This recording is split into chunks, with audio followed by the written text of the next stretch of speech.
I'm gonna just jump right into it.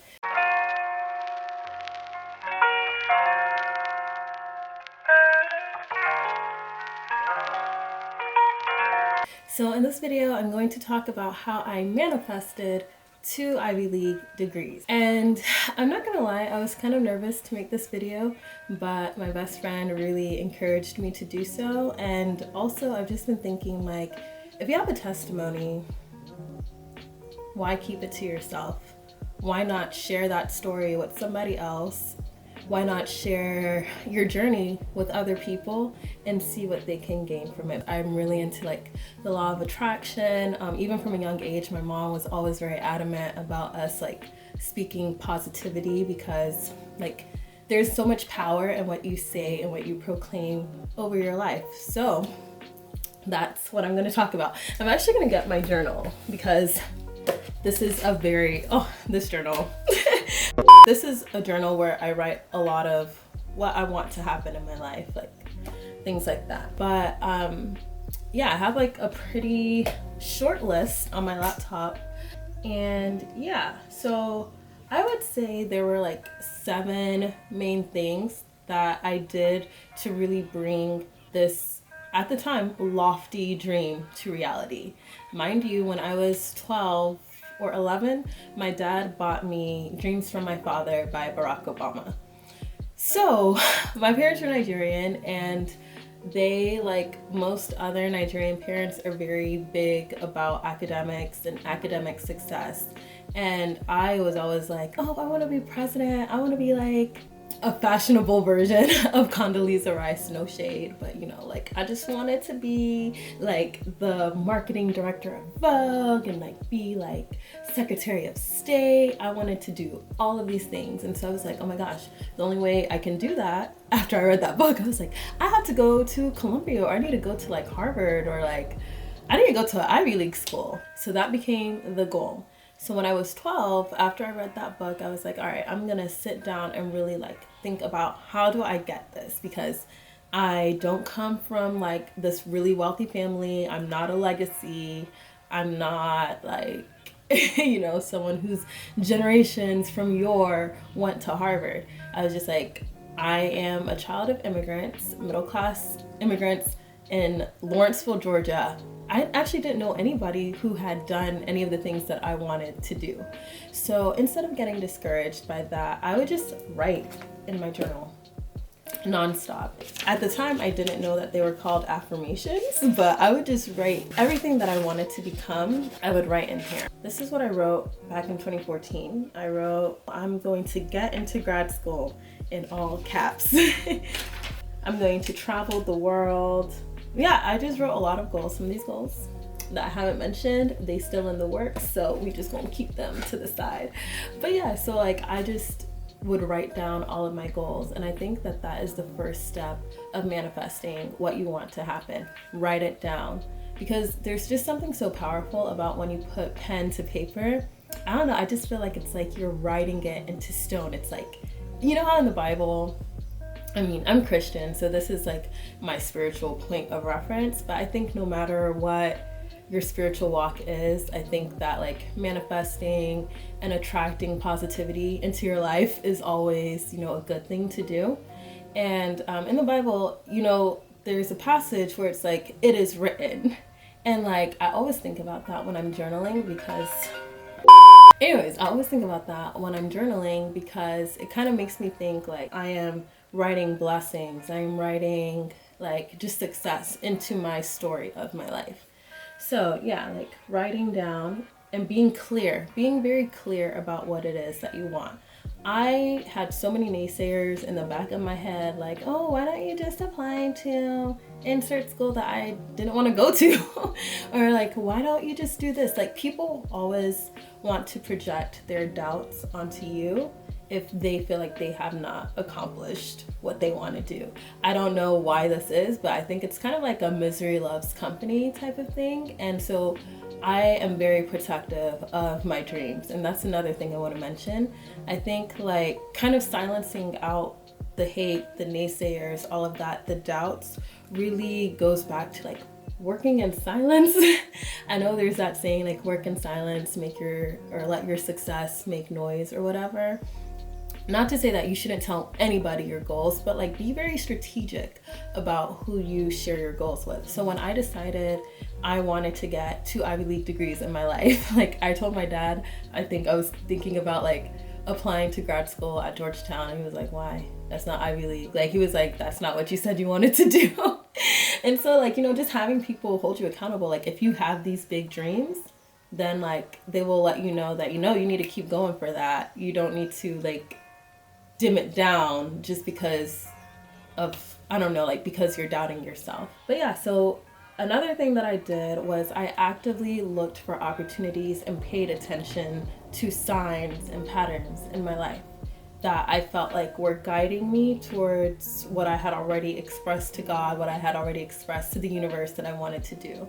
And I don't know if you've read this book called The Alchemist, but I definitely recommend it. I didn't read it until recently, but reading that book, I think, was such a good fictional metaphor of what it means to really like pursue and manifest what you want to happen in your life. So I definitely recommend it. So actually, oh wait, no, I need to backtrack. I need to backtrack. So when I was 12, I was in 7th grade, and my teacher was like, oh, you know, there's this opportunity called Duke Tip. You guys can take the SAT. And I just remember people in my class were not really listening to her. Like, why would I take the SAT at 12? I think is what a lot of people were thinking about. But, you know, I paid attention. I was like, oh, that's interesting. And I went home and I told my mom about it. And my mom was like, oh, you're taking that exam. And I was like, oh, okay. So I ended up taking the SAT at age 12. And I studied so hard for it because, I mean, it's the SAT and I was in middle school, and I ended up getting, I think at the time, I know they've changed a lot about this exam, but at the time I think the scores were out of like 2,400, I think. And so I ended up getting a 1660, which at the time I guess was pretty good. And so I ended up getting invited to this like award ceremony, and after that, like I was eligible to apply to their summer studies program. So I ended up doing this summer studies program at Duke University. Well, no, I did my first year at Davidson College, but then for the next 3 years, I consistently did the summer studies program at Duke University. And I think being in that environment is what really like helped me. Looking back now, I don't know if I would have gotten to where I am if I hadn't taken that leap of faith, if I hadn't listened to my mom, if I hadn't paid attention to that little opportunity. You know, like when you hear about an opportunity and everybody else is like, oh, that's so far-fetched, but you feel like that opportunity is meant for you. Like it's like someone is speaking directly to you. I don't know how to explain it, but yeah, like I felt like that was a sign. And so it was my first time ever like going to camp or anything. I got a lot of financial aid, so I was able to study during the summer, take really cool classes like democratization. I was able to take like a criminal trial class, just do really cool stuff and meet really amazing people, some of which like actually ended up going to Brown with me. But yeah, like I did that, and that was when I first learned about Brown. I was in 8th grade, and I remember all of these kids were talking about like where their dream colleges were, or like what colleges their parents went to. My parents went to school in Nigeria. I mean, my dad went to grad school in Atlanta, but like I was just like, I ain't never heard of these schools before. You know, what is Vassar? What is that? So I think that helped me learn more about these opportunities. And that's when I first learned about Brown. And so I did all this research, and I was like, oh my gosh, Brown is like the place for me to be. And so at 13, I was like, oh my gosh, like I need to go to Brown. But I kind of felt like I was cheating on my goal. Like I was like, I know I said I wanted to go to Columbia. I know, first world problems. But I was like, I know I said I wanted to like go to Columbia, but I was like, you know what, let me switch things up. Either Columbia or Brown would be my dream. And so I did Duke Tip for those 4 years. And then when I got to high school, I like was very strategic about what classes I took. Like I took AP classes. I went to public school my whole life, pretty much. I didn't go to this like special school where all these kids were like going straight to the Ivy League. A lot of people in my school either stayed in Gwinnett or they like went to UGA. I'd say like the reach schools were like Georgia Tech or like Emory. But I knew like deep down in my heart, I was like, I need to see the world. Like I need to get on out of here. There's nothing wrong with these schools in Georgia. However, I know it's not for me. And I think that's the most important thing, like being very adamant about what is for you and what your journey is, because nobody else can make you do what you know is not for you. Fast forward to when I was in high school, I met this girl at my church. I grew up in this church for like 17 years. But this girl like started going to my church, I think like that summer. I don't even know. But I remember meeting her and she was like, yeah, she got Questbridge to Princeton. I was like, Questbridge, what is that? And so when this girl told me about Questbridge, she like walked me through the whole process. And I think I'm gonna do another video that's more in depth about what the Questbridge scholarship is. But essentially, like Questbridge had at the time 35 partner colleges and universities, and all of these universities are like really prestigious, like Yale, Swarthmore, Penn, you know, like Princeton, MIT. These were all like their caliber of partner colleges, and there were two different tiers of the scholarship. So you could apply. Well, first you had to apply to become a finalist, like to become a Questbridge finalist. And then once you became a finalist, you could either decide to apply through Questbridge Match, which was where you could list up to like 8 schools and rank them based on your preference. And you get matched to a school. Like, so basically the school has to want you as much as you want them. And then it covers everything. Like it's 100% covered.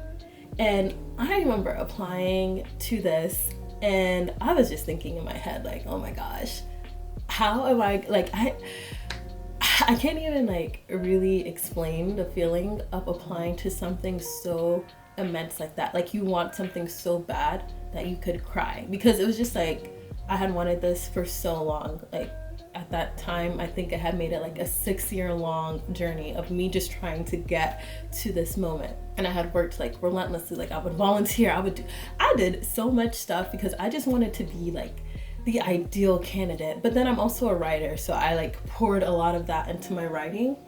And I'm glad that I did. Like Questbridge really gave an opportunity for me to talk about my journey, like talk about the financial struggles that my family experienced. Because at the time that I was applying to these schools, my parents were unemployed.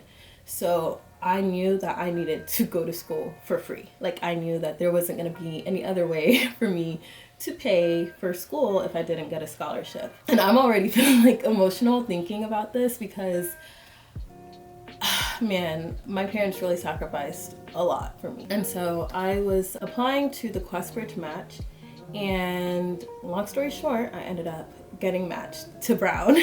And it's so weird because I had a dream. So I actually matched like around the first week of December. And I'd say like a couple of weeks prior to that, I had a dream that I didn't get into Columbia, but then I got matched to another school, and that I was very happy. Because the thing about the match is it's very binding. Like it's just binding. You can't get matched to Brown and be like, actually, I'm not gonna go. Like it's like, no, you have to withdraw all your other applications, and that's where you're going. And so I had ranked Brown number 2 and Columbia number 1, but I'm actually so glad that I ended up at Brown because I felt like it was the perfect place for me. So that is a little bit of like a rushed story about how I got into Brown undergrad and how I manifested that. And so when I got to college, that was a whole different ball game. But I was like, you know what? I'm gonna get into grad school. I may not have a 4.0. I may not, you know, like there were a lot of things that I thought I needed to get into grad school that looking back, yes, I was qualified, but I wouldn't say that I felt like I was the perfect candidate. But now I'm realizing there is no such thing as a perfect candidate. In my cohort, people have had so many different journeys. Some people have taken time away from school for years. Some people went straight into it. But I think like at the end of the day, just being able to visualize where I wanted to be and being able to create this picture. Like I have a very vivid, active imagination, but like being able to really just sit down and say, you know, when I go to Brown, I'm gonna be in a cappella, I'm going to like gallivant on the main green and have picnics with my friends. Like, these were the things that I would write in my journal. Like, I would just write as if it was already happening, like as if I was already there. And I think that's the thing that you need to focus on. If you're trying to manifest something in your life, like, work really hard to visualize it as if you are already in that moment. But yeah, so let me look and see if I have missed anything. Oh, one last thing. So when you do all of this, when you're journaling, when you're writing down your, you know, your goals and like just really visualizing, the main thing you need to have is faith, because these things can't happen if you don't believe they're going to happen. Like, you have to have that faith that once you put it out there and you back it up with the work, back it up with the effort, the discipline, that everything is going to fall into place. And I feel like I've been so immensely blessed in my life that I've had the opportunities that I've had. At Brown, I had the opportunity to study abroad in Amsterdam. That's something I had always wanted to do. I had never left the country until I got to Brown. My family couldn't afford to, you know, take us on trips like that. Like, I haven't even been to Disney World.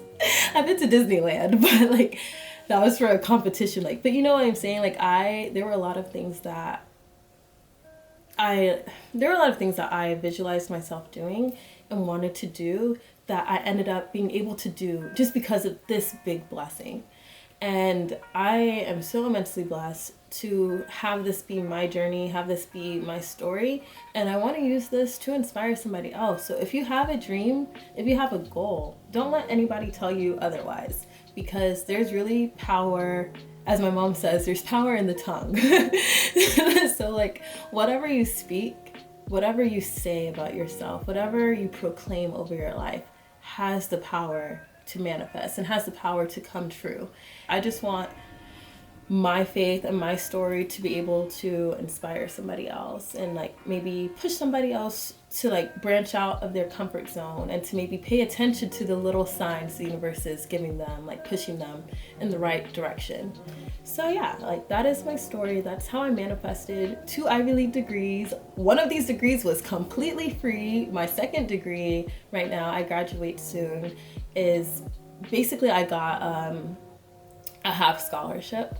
So yeah, like, I'm just immensely blessed, and I want you to be blessed too. So yeah, if you have any like manifestation stories or success stories, please share them with me in the comments, because I actually binge watch these videos all the time. Like, I just go on YouTube and I love seeing people manifest their dream home, manifest their dream career, their dream spouse. So yeah, thank you for watching, and there will be more to come because I cannot leave my house. And I'm sure you can't leave your house either, and you shouldn't be, because you need to be safe and healthy. So yeah, thank you for watching, and I hope to see you soon. Bye.